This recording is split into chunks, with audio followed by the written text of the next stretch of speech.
उधर national conference के नायब सदर उमर अब्दुल्ला ने कहा कि लद्दाख में बीजेपी को बड़ा शिकस्त मिला है। उन्होंने कहा कि ये कामयाबी करगिल के लोगों और पार्टी के तमाम कारकुनों की है जिन्होंने दिन रात मेहनत की।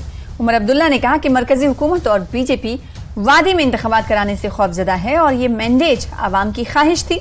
उमर अब्दुल्ला ने कहा कि बीजेपी बताने की कोशिश करेगी कि ये मुसलमानों की अक्सरियत थी, इसलिए एनसी और कांग्रेस जीत गई, जबकि पदुम से अलायंस का उम्मीदवार जीता है। इन नतायज के बाद अब लगता है कि इंतखाबात जल्द नहीं होने वाले हैं। उन्होंने कहा कि वो पंचायती इंतखाबात की तैयारी कर रहे थे, लेकिन गुज़िश्ता हफ्ते दिल्ली में वज़ारत दाखिला की मीटिंग के बाद इन्होंने इंतखाबात मुलतवी करने का फैसला किया।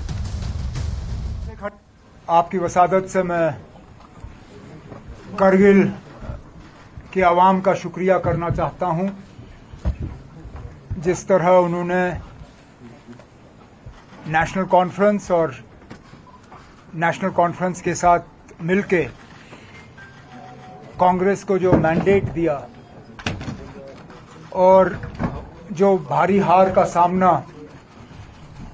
बीजेपी को करगिल में उठानी पड़ी, उसके लिए एक एक करगिल के जो हमारे भाई बहन हैं वो शुक्रिया के हकदार हैं। वक्तन फवक्तन आप सबों के साथ जहां कहीं मुलाकात हमारी हुई है, अक्सर बेशतर आप लोगों ने इलेक्शन के बारे में पूछा और कहा कि इलेक्शन की तैयारी कैसे चल रही है, नेशनल कॉन्फ्रेंस इलेक्शन को किस तरह देखती है। और हमेशा मेरा जवाब आपको यही था कि इलेक्शन के लिए हम तो तैयार हैं, लेकिन न मरकज की हुकूमत तैयार है, न बीजेपी वाले तैयार हैं, क्योंकि वो डरे हुए हैं, वो लोगों का सामना करना नहीं चाहते।